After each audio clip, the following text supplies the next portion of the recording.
Okay, class 6. Today we are going to study our next chapter, chapter 15. It is auxiliaries or modals. So let's see what are the auxiliaries or modals. First of all, we will see the definition of this. Let's see. Those helping verbs which express the mode or manner of the action denoted by the verbs are called modals or modal auxiliaries. Okay. वो helping verbs जो किसी भी action means verb के through हमें action का पता चलता है.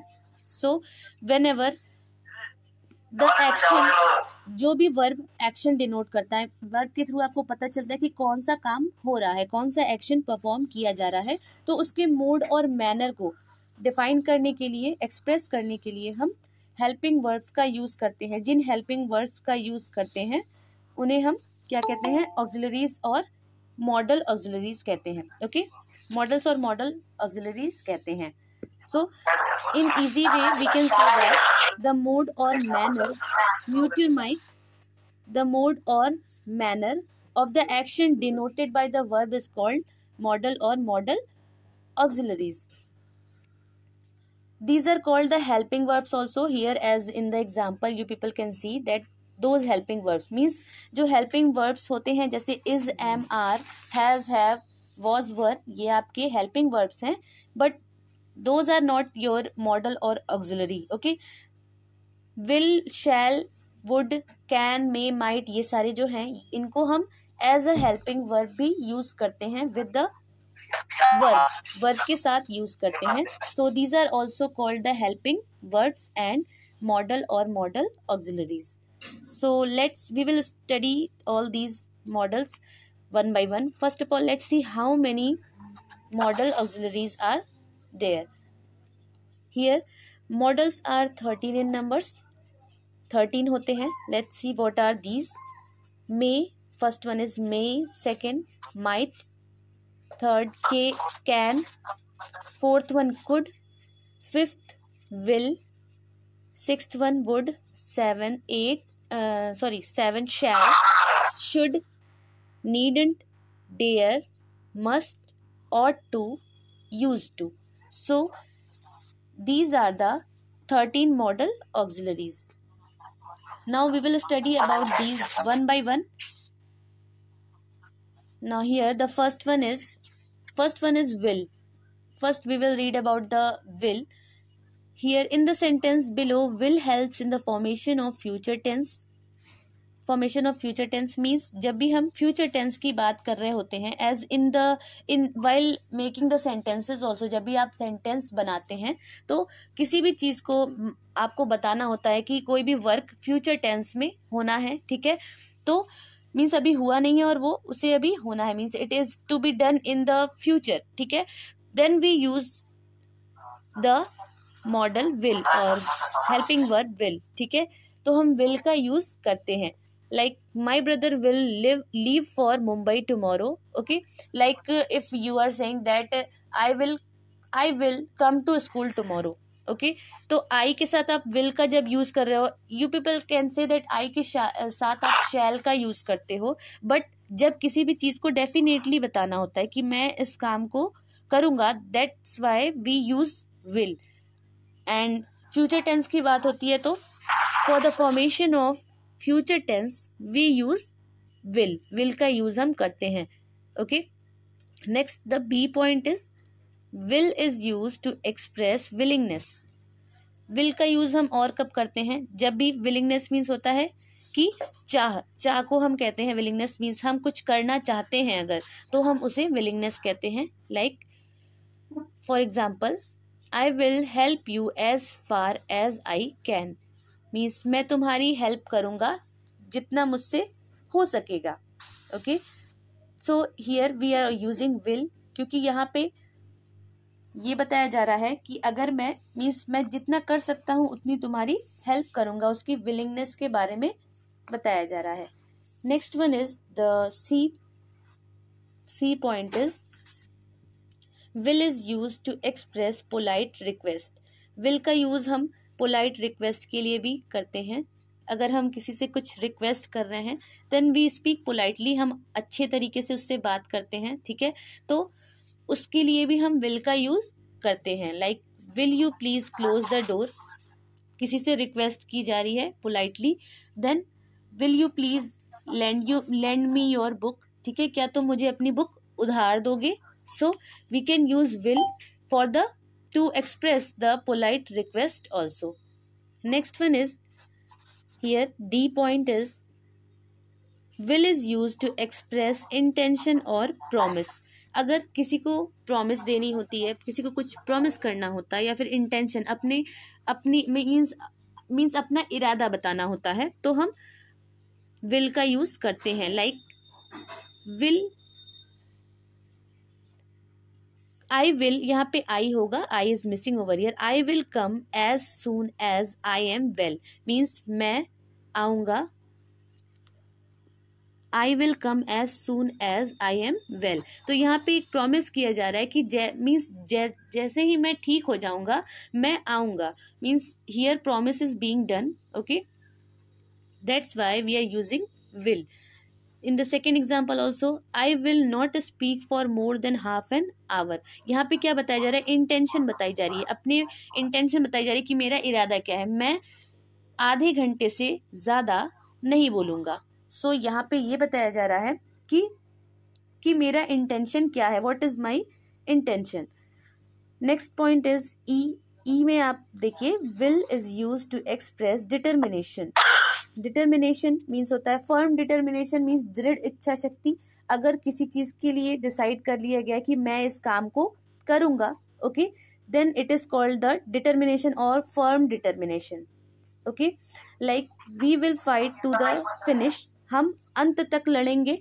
We will fight to the finish means ये दृढ़ निश्चय कर लिया गया है कि हम अंत तक फाइट करेंगे। Next, we will root out corruption. We will root out corruption, हम करप्शन को जड़ से मिटाएंगे, ठीक है। So that's why here we are using will. So in this E point we can understand that if there is any firm determination, अगर कोई दृढ़ निश्चय है तो हम उसके लिए किसका यूज करते हैं, विल का यूज करते हैं।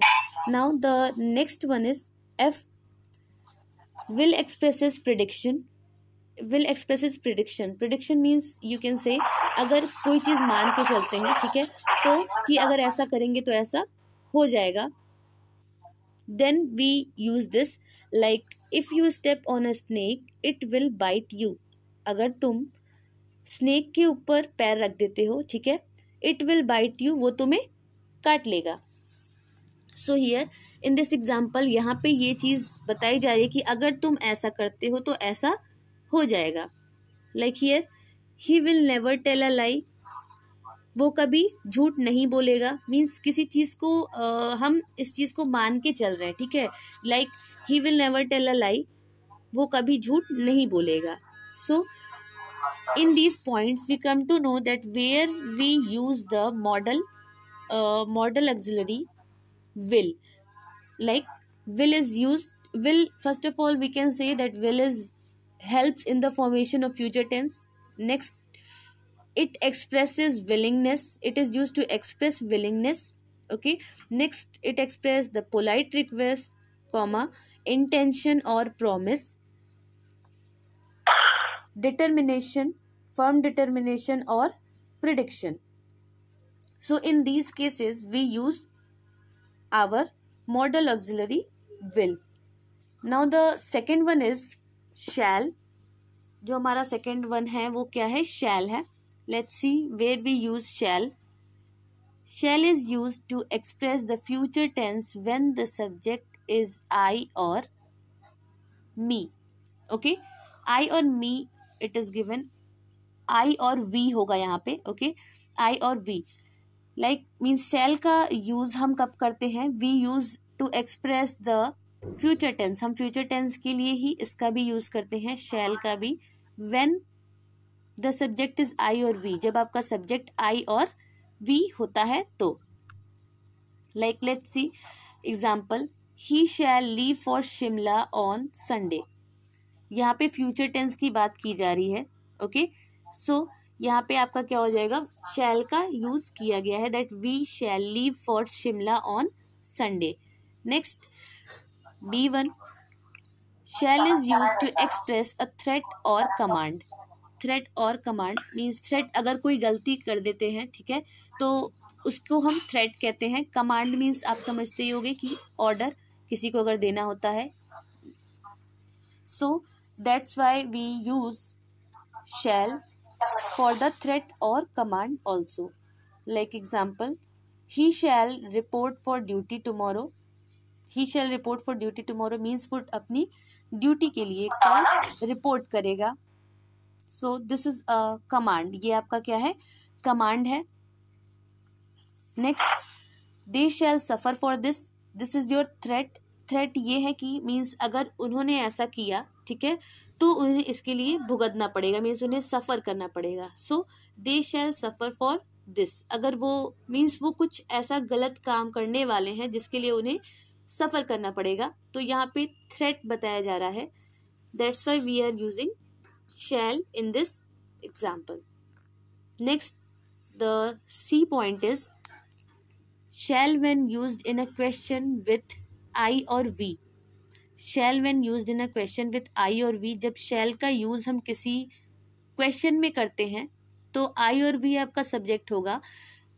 तो जब भी आपका किसी भी क्वेश्चन में हम I और V राइट करते हैं, देन एक्सप्रेसेस एन ऑफर और सजेशन, तो क्या होता है, ये कोई ऑफर या फिर सजेशन एक्सप्रेस करता है कि हम किसी को कुछ ऑफर कर रहे हैं, या फिर if we are suggesting someone for anything, किसी चीज़ के लिए सजेशन दे रहे हैं। So in question if there is I और वी, क्वेश्चंस में जब हम यूज़ करते हैं शैल का और आई और वी दिया होता है, तो हम शैल का यूज़ करते हैं to express an offer, offer या फिर सजेशन को एक्सप्रेस करने के लिए। For example, shall I make a cup of coffee for you, क्या मैं आपके लिए या तुम्हारे लिए, shall I make a cup of coffee for you, क्या मैं तुम्हारे लिए एक कप कॉफ़ी बनाऊं। तो यहाँ पे एक ऑफर दिया जा रहा है। इफ़ जिस सामने वाले से बोला जा रहा है कि क्या मैं तुम्हारे लिए एक कप कॉफ़ी बनाऊं, तो उससे एक ऑफर पूछा जा रहा है। अगर उससे कॉफ़ी चाहिए होगी, then if he will answer then we can do it. तो ये एक तरह से ऑफर दिया जा रहा है, किसका, अ कप ऑफ कॉफ़ी का। नेक्स्ट है आपका, shall I drop you at the college. Shall I drop you at the college, यहाँ पे सजेशन दिया जा रहा है कि मैं मीन्स मैं तुम्हारी हेल्प करना चाह रहा हूँ, ठीक है। Shall I drop you to the at the college, क्या मैं तुम्हें कॉलेज पे ड्रॉप कर दूँ। तो ये एक तरह से सजेशन है, ठीक है। So in these topics we can understand that where we use shall, shall का यूज हम कहाँ पे करते हैं। Shall is use to express the future tense when the subject is I और वी। आई और या फिर वी अगर आपका सब्जेक्ट होता है तो हम फ्यूचर टेंस के लिए शैल का यूज करते हैं। फिर नेक्स्ट वन इज एग्जाम्पल आपका देखा ही आपने। Next, shall is use to express a threat और कमांड, शैल का यूज हम किसी थ्रेट या फिर किसी कमांड के लिए करते हैं। Next, it is used in questions with I और वी, और वो क्वेश्चंस के साथ हम उसका यूज करते हैं आई और वी के साथ। Okay, to express an offer और सजेशन, अगर किसी को कोई ऑफर देना होता है या फिर कुछ सजेस्ट करना होता है तो हम शैल का यूज करते हैं। Now our next one is can, where we use can. Can का यूज हम कहाँ पे करते हैं। So let's see, can is use to express ability of a person. Can का यूज हम किसी भी पर्सन की एबिलिटी मीन्स उसकी क्षमता कितनी है, ठीक है, इसके लिए हम कैन का यूज करते हैं। Like he can speak 4 languages, वो 4 भाषाएं बोल सकता है। Another example we can say I can solve this problem. अगर मैं ये बोल रही हूँ कि I can solve this problem, तो इससे आपको क्या पता चल रहा है कि मैं इस प्रॉब्लम को सॉल्व कर सकता हूँ। ओके, इससे एबिलिटी पता चल रही है कि मैं इस काम को कर सकता हूँ। Okay, so for the ability of a person we use can. Next one is B point. Can is used to take permission. Can का यूज हम परमिशन के लिए भी करते हैं. To take the परमिशन, अगर हमें किसी से परमिशन लेनी होती है तो हम किसका यूज करते हैं, कैन का यूज करते हैं. Like can I go. Okay, can I give the answer of this question. If I am saying can I give the answer of this question, कि क्या मैं इस क्वेश्चन का आंसर दे सकती हूँ. ठीक है, तो यहाँ पे परमिशन ली जा रही है. Okay, so to express the ability of a person, किसी भी पर्सन की, किसी भी इंसान की अगर हमें क्षमता के बारे में हम बात करते हैं, एबिलिटी के बारे में कि वो कितना कर सकता है, तो हम कैन का यूज करते हैं. And the second thing is to take permission. Permission के लिए भी हम कैन का यूज करते हैं. Next one is, here you can see the note. Can is less formal than may. Can is less formal than may means ज्यादातर हम किसका यूज करते हैं, मे का यूज करते हैं. ठीक है, कैन का यूज भी करते हैं बट मे का भी यूज करते हैं. Like see, the C point is can is use to express possibility. और हम कैन का यूज किस लिए करते हैं, पॉसिबिलिटी को एक्सप्रेस करने के लिए. अगर किसी चीज के होने की संभावना है, पॉसिबिलिटी मीन्स क्या होता है, संभावना. अगर किसी भी चीज की होने की संभावना है तो हम पॉसिबिलिटी का यूज करते हैं,